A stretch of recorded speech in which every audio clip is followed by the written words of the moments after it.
Hey everyone, hope you're having a very good day. Check out this from this week's debate show. We went hard. It's 3 guests, it's 3 topics, no holds barred. Have Liverpool already cocked up the Premier League? Let's get into the debate. And the question to kick us off is, have we f***ed the league up already? Ste Plunkett. Talk about two-footed, yeah? Yeah. No. You can never give City 4 points. You just can't afford to do that. But I can't surrender the league after 2 games. I can't go there. There's lots of twists and turns. We've got a World Cup coming up right in the middle of it. They might lose 3 or 4 of their key players to injury in the World Cup. I know I'm clutching at straws a bit and hoping. Not that they get seriously injured, but in a way that it helps us. But it's going to be a 2-part season, isn't it? In the second half of the season. What we need to say is we need to remain in touch for the point when we come back from the World Cup, and that's scary to say that after 2 games. Yeah. Ian? I seen a tweet today saying you can't drop points against Crystal Palace at home and then go on and expect to win the league. Man City did last season. And that, I think, it's nowhere near over. They only played 2 games. We've got so many players to come back. There's going to be so many, not distractions, but disruptions in the league this season that I think a lot more points are going to be dropped anyway. I don't see City or Liverpool being anywhere near as consistent as they've been the last couple of years. I think it's going to be a very different league. The problem, sorry to interrupt the hot, heavy, interesting, anxiety-ridden debate. I am on the Last Man Standing show this week chatting about how terrible Manchester United are, which is just great. The full show is over on the Bet Victor YouTube channel. Here is a clip. I'm honestly fully behind the manager. I'm looking forward to seeing. Of course, all right, maybe he made a mistake or 2 in selection or something like that, but ultimately, I think what he's asking of these players isn't the wrong thing. I think he's just got idiots trying to carry it out. I mean, but that's his fault, though, isn't it? If you ask, if you need to solve a complex mathematical equation and you ask an idiot to solve it for you, you're responsible. Mentioned Cristiano, but who else has he got? Like, you mentioned Cristiano Ronaldo earlier. Like, he would probably love to be able to go, you know what, Cristiano, just do one, please. No. Then he does that, and we got no striker. Yeah, honestly, I'm trying to solve. Replace Cristiano Ronaldo with a striker. I'm trying to solve getting to Mars, but I'm not coming to you boys for it. Like, with the greatest of respect. We want to get a midfielder, yeah. And guess what we have to do? Sell one of our brightest, youngest prospects to be able to afford a midfielder. Like, we're in the process of selling James Garner. It makes no sense.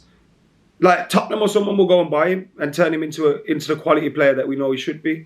And it's almost like Barcelona acts like we're selling our future to kind of ensure our present. Is backwards. But these owners are awful. And look, obviously, the owners and what they're doing gets magnified at moments like this.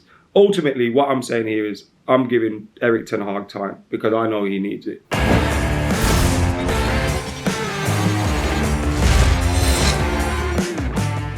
Head over there, use the comments box and say, mate sent me, Redmen sent me, get involved in the debate, have a laugh at the expense of Manchester United, drop a like on the video, subscribe, all that good stuff, and let's crack on with the show. The problem we've got with this is, so I look back to Man City's start last season. So this time last season we're 3 points ahead of them because they lose the Charity Shield and then they lose the opening day of the season away to Tottenham Hotspur.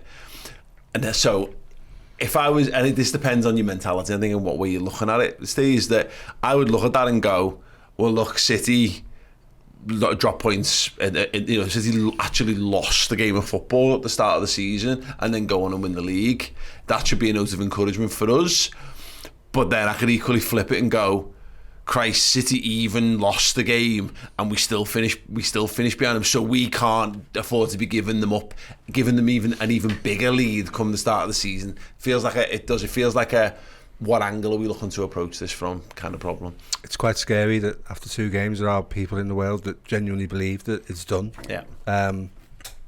Not much of a spectacle, is it, really, when you look at it that way? No, but is this just the world we're living in now? Yeah.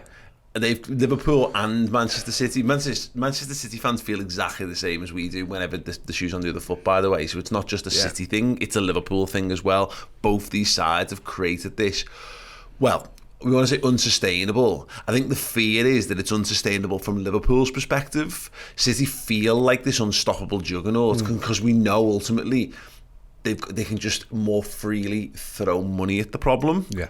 And they've been, and obviously look, they're delivering 4 out of 5 Premier League titles. tells you the story of why we are fearful that it could be done and dusted already. And we start every season by saying if you want to be champions, you have to finish above Manchester City, and that's very true. And it doesn't help that we play 2 teams where you've done it and I've done it. I'm sure Ian's done it. Look, you said last week, you looked at it and thought, we'll fucking win that one and we'll win that one and we'll win that one, and then 9 points in the bag, and let's have a look at what comes in September. And clearly we're not as sharp and as incisive and as intense as we'd like to be. Yeah. You don't become a side that can't compete for titles or compete at the top end of the table overnight with the 2 bad games. Last night was better, but it wasn't, which you've obviously discussed this morning, but it wasn't where we want to be. And City there'll be a spanner in the works somewhere for City. We've got to play them twice. If we were to beat them twice, the 4 points is irrelevant. Yeah. And that's being like very, very much glass half full, and I think that's the way we have to approach it. Yeah. So there's loads and loads to play for. It's scary, and it's not nice being where we are. It's just, I think the problem we've kind of got as well with this, Ian, is we haven't had this as Liverpool for a long time, sitting under Jurgen Klopp, with the exception of the COVID season, but also people remember that we were top of the league in December. It was just that's when it became unsustainable at that point. But I can't help but think of like every time prior to Jurgen, when we've come close and fallen short, and then the next season we just fucked it.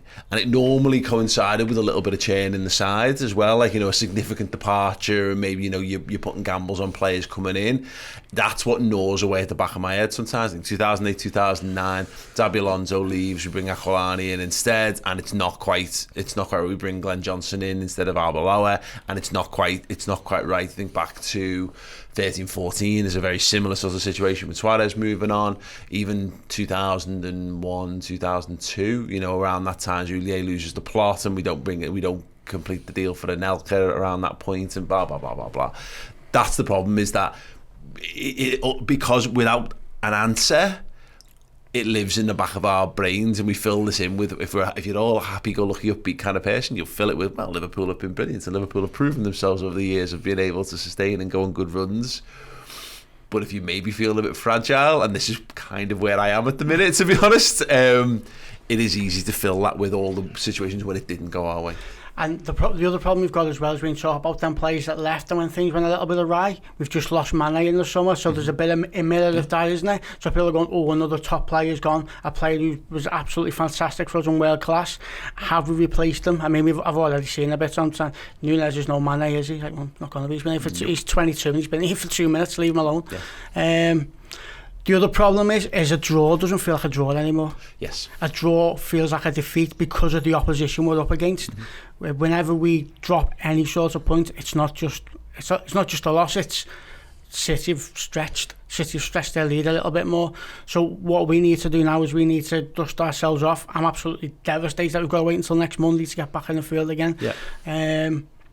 And we just need to make sure we keep as close to them as we can. Yeah, you can tell that Liverpool have drawn 2 games back to back because all the Redmen tour, this is Anfield, are in the back pockets of Liverpool's owners. Shouts come out, they only ever come out when Liverpool have a couple of back to back disappointing results. It's always the barometer of where Liverpool are at. I know the point spot on there, Steve. It's funny that it was a joke I used on the Last Fan Standing show this week, where Flav, the Spurs fan, basically called a draw against Chelsea a win, and we call the draw against Fulham a loss. Like not like deliberately, but like as a slip of the tongue, because that's that attitude right now, isn't it? Is that any drop points is seen as tantamount to a defeat, whereas it's not.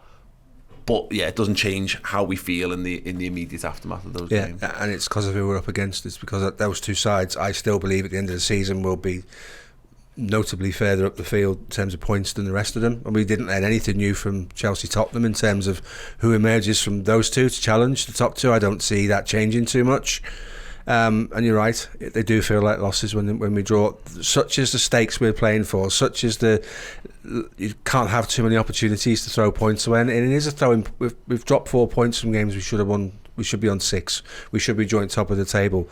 That's our expectation, but it's not. It's not fanciful, Paul. It's justified. That's the team we are. That's where we should be.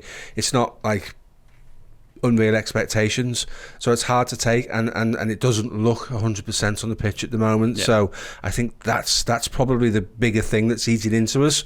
When do we turn that round? And it needs to be the next game. The concerns, just to continue to speak to those, I guess, is I remember doing a video at some point last season. It was when I coined the term the crapping, and it's basically how your team doesn't get rubbish overnight. It's a death of 1,000 cuts, and over a number of transfer windows, you go from a level where you're the best on the planet, or you're the best in your league, and just a couple of transfer missteps over a long spell of time can all of a sudden you don't recognise it. It's like watching your hair grow. It's only when you look at it and you step back and look at it again. When we look at those squad pictures from Hodgson, and it's like the lineups for the Europa League, and you're looking at those and you go, Jesus, I didn't feel that was that bad at the time. But when you look at it now, you realise. But that's the problem where we're at, is because of the injuries to Jota, and now Canate, and obviously Firmino's missing, and you've got Thiago, and there's a couple, obviously there's others as well to throw into the mix on there. Liverpool are having to put their faith into guys that aren't quite there yet. Nunes being an example there. Carvalho, Elliott's still a very young footballer.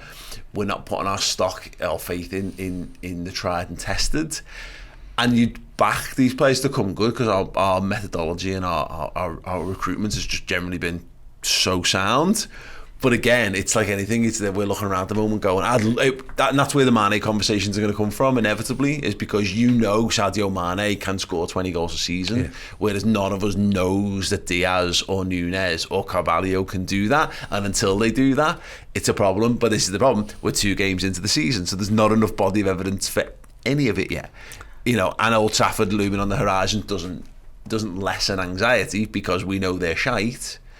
But what if we don't turn up against a shite Manchester United team? Imagine living in that world. Yeah. I think part of the problem as well is a lot of people expected a refresh in midfield, because when we spoke about in the transfer show in the summer, we thought that maybe Ox will move on, and maybe one other, maybe Keita or something.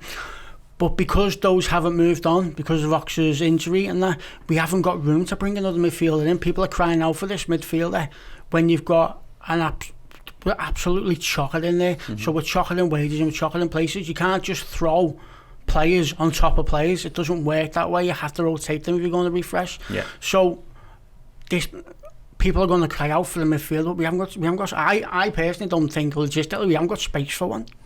Yeah, no, it is. I agree on that, and that's the problem now. Is the midfielder thing is not it's not the biggest problem Liverpool have got. They've got so many injuries that we've actually got midfielders. That's not the issue. The issue now is that Firmino misses out. We don't know. Jota's still a couple of weeks away from being fit. Firmino's obviously a bit of a precaution. Doesn't get involved on Monday night against Palace. Nunes is now suspended for 3 games, so that's a thing in and of itself. All of a sudden, you then got the centre back situation where they're having to be careful with Joe Gomez. But we all thought, okay, well, cool, Gomez will come in. He has a little issue in the build up to it, and Nat Phillips has to start, and that becomes. There's no issue with our depth. We've got brilliant depth in those departments, but there's no accounting for injuries, and that's another thing that just when these lads come back, it'll be fine. But they're not back now, so what we're looking for is we're grasping for some sort of like comfort, you know what I mean, like some sort of like some life raft in the in the storm, and it's probably going to be all right. But again, it just feels like all these things sort of feel stacked up at the moment. I mean, just to kind of spin it back again, I thought I'd check while we were talking about it. Going back to 1920, Man City again. They win the Charity Shield against us. They beat West Ham 5-0 on the first game of the season. They draw with Tottenham Hotspur next game. They beat Bournemouth. They beat Brighton. They lose 3-2 to Norwich City at Carrow Road. So then, obviously in that space they're dropping, that's 5 points they dropped in the early stages of the Premier League. And again, that's a season in which they go on and win the league, because Liverpool absolutely utterly collapse, which we won't talk about as much anymore. What we need, Steve, is we need Liverpool to get a win against Manchester United to ease the fears.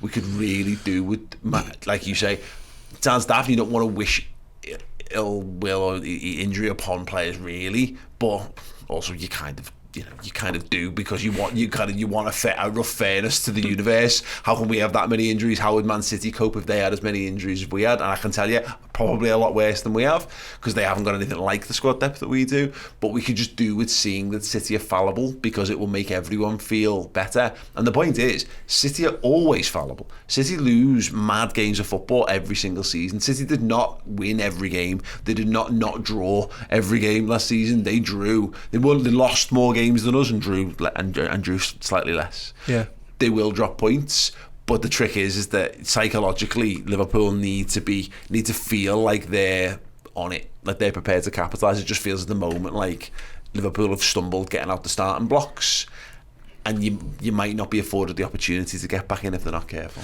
It's not ideal to go to Old Trafford with whatever side Manchester United are, good, bad or indifferent, and they're very much indifferent at the moment. When your season hasn't started, it's not a game where you want to kickstart your season. I was looking for last night, I was looking for a win, but more so I was looking for a performance that was a signal to the crowd to say, it's cool, we've got this. We didn't get it. There was a lot of improvements. The attitude was right, the intensity was better.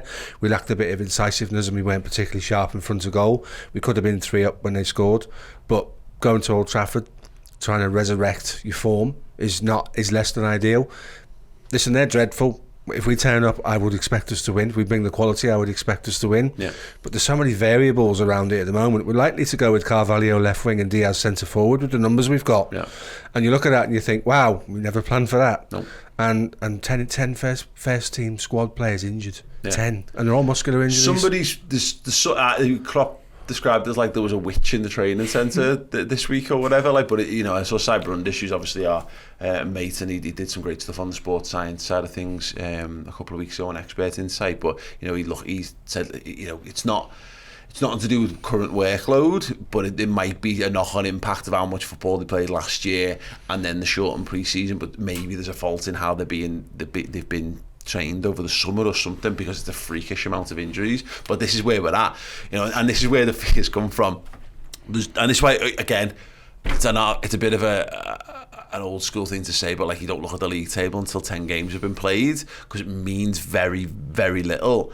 There's not enough points on this graph to chart Liverpool's season, because, Ian, Liverpool are currently on the path for a 38-point season. You know what I mean? Relegated? Yeah, by a mile. Like, you know what I mean? That's what we're on, because we've drawn our 2 games, and if you were to correlate that, you can't draw a line of best fit with 2 points of data. Well, you can do, but it's not going to be anything remotely scientific. Like, and that's the real tricky part of all this. We need more data. We need more games of football to be able to truly analyse where Liverpool are. But instinctively, deep down, I can't help but fall back to seasons where Liverpool had slow starts, and it went from, this might be the season we challenge for the title, to, oh, it's another season where we're fighting for top 4. And that's very hard for me to overcome that voice in my head, because I've got far more years supporting Liverpool where we didn't win the league than seasons when we did. Listen, my teenage years were absolutely shocking as a Liverpool supporter. Them 90s were horrendous, and because we've been so near so far before, them thoughts will always come back. Just on the flip side, Steve said though about you don't really want to be going to Man United when you're in this sort of form now. Can you imagine how much a win at Old Trafford's going to galvanise us, whether it's a scrappy 1-0 or whether it's a 3-0? That would lift our season. To go and win at Old Trafford and sing the songs that we do at Old Trafford and stay 30 minutes behind and absolutely take the piss out of them would really galvanise our season. It helped the players and it helped the fans, because I think the fans are just as much struggling as the players. The one thing right I thought was encouraging from the Crystal Palace game was how much the fans got on board with the fight. 1-0 down, Darwin Núñez sent off, and obviously Luis Diaz helps immeasurably by being boss. But like, the fans really got up for that. There was a real sense of, like, rather than being doom and gloom and down in the pits about it, it was a bit of a collective fuck you. We're gonna try and fight for this, and that's one of the things where we've just been able to create a magical moment where you do snatch it at the death. Then that becomes something else. It's not. Liverpool are going to have to go and find their moment down the line, but that's something you can only push that down the line so many times. And to your point, the Old Trafford is not the place really where you want to be looking for it, but we might just touch lucky that this is a good time to play them because they're an absolute shit show, and their confidence is on the floor, and they're not got the quality of players, and they're having all their own basket case issues. Their fans are looking to empty the stadium on purpose. They might don't give them a choice as far as what Liverpool's mission will be in that one, and then give it another couple of weeks and kind of see where it lies then. Because you're right. Yeah, I think we're always saying Liverpool obviously haven't fucked the league up yet. They haven't. They just haven't. But if they don't put their ideas up, they will have. They will have done. Like, if you don't win loads of football games, you won't win the league. I mean, none of us needs to say that out loud, Rob, but we will. You need not to be relying on other people's misfortunes. Yeah. And Man City's moreover. That's what I mean. But unfortunately, we're going to play ourselves into that situation if we don't pick it up soon. But yeah, I mean, I'd look at it and say that's the problem, is that often that you can separate those draws out through the season and you can live with them. But we always have this, and because the worst times under Jurgen Klopp are very rarely actual defeats, because we don't lose many games of football. No. Certainly not when fans are, and certainly not when fans are in the stadium. It's often when we draw 2 back-to-back in a week, or over, because we don't play 2 games a week, and I've seen this when I've done the books on successful seasons, so 18-19 when we win the Champions League, and when we win everything else the year after. The worst we have it is normally in the first start of the season when we're trying to get up to form, and we normally draw a group stage game, and maybe we draw a league game that follows it, and the most toxic and negative and doom and gloom come from under the little rock. Yeah, the most doom and gloom the Liverpool fan base gets is when we've drawn 2 games back to back, which, going back to your point, is kind of shows where we're at. That's the high standards, but also we are very privileged that if this is as bad as it gets, then we do need to have a little look at ourselves and say we need to it's on us to put our heads back on. We need to go, well, there actually isn't any major flaw in Liverpool Football Club that needs massive scrutiny or insight. It might be we're all a bit mentally weak, and maybe we need to just sort of step up and broaden our shoulders a little bit and be believers again. Yeah. Well, unlike Ian, my childhood was glorious. Right? Because we won everything, and then we fell off a cliff and didn't win anything, and we were crap at times. And we grew up with the adage that worry about what we do and don't worry about what the others do, and everything will be okay. Yeah. Those days are gone, because Manchester City is such an undeniable force in terms of what they do. Yeah. We can't think like that anymore. No. Well, I can't think like that anymore, and that's really, really hard to process. Yeah, I say we've got to find. It sounds that, but in the short term, when you're not winning, you've got to find things to enjoy from footy, or walk away from it for a bit. You know what I mean? Find ways to divert your attention. I'm miserable. Like, I've been miserable for 2 weeks because I like to see Liverpool win. We all do, and I'm much more miserable when Liverpool don't win, obviously. And again, every Liverpool fan will feel and every football fan feels that way about the football club, by the way. But yeah, we're so used to winning that we've forgotten the coping mechanisms for not being a team that doesn't win every single week. But yeah, hopefully they're able to pick themselves up. They should do. The fundamentals remain the same for Liverpool. The goals remain the same. The coaching staff, they've still got the best players in the positions on the planet, in the same positions that we had last season. And we've added a little bit to it with Carvalho. Exactly. We just need that little glimmer of hope would be good. Old Trafford's a good place for that to start, and if Man City want to just shoot themselves in the foot just to let us all know that it's, but I want to see them bleed. That's the point. Let them. If it can bleed, yeah, exactly. Whereas if it bleeds, we can kill it, I think is a Predator line. That's yeah. So we could do with a little bit of that to basically ease the pressure. Right, the club legends in the Discord, I asked them, have we fucked the league up already? Scott T says, technically nope. We've been further behind and took it to the wire. Realistically, it's going to be one hell of a fight back, and the Reds got to pull their socks up and get going ASAP. That's the thing, isn't it? It's of course it's recoverable. It's stupid, but there is a psychological damage that comes where if all of a sudden you can't get that magic and it feels like things are conspiring against you. We had this happen in the COVID season where we just couldn't buy a win at home because we got lost in a negative cycle of it all. Even until in the January we were still thinking we get a couple of wins here, we'll be right back into the title challenge. But 2, 3, 4 games, all of a sudden that becomes a tailspin that you're actually fighting just to get out of that rather than fighting for what comes above and beyond it. Mr. Prash says, no, not yet. I think we still have a shot, but it's not going to be easy. There'll be other teams who draw, a sample being Chelsea's game with Spurs. City as I will definitely drop points. Let's not shit the bed just yet. Brilliant. Josh Shaw says, not for me personally. Still have the chance to put these poor results behind us. As Errol stated last night, by having to play the big teams at least once at Anfield. Danny M says, still 108 points to play for.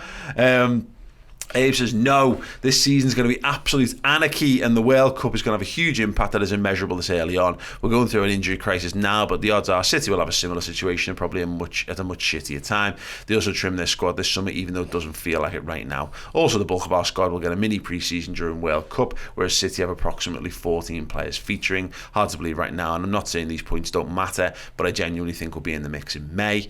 CZ Red says, have not fucked up the league, but now we need to win matches that we did not last season. For example, we need to beat Chelsea and Spurs at home now.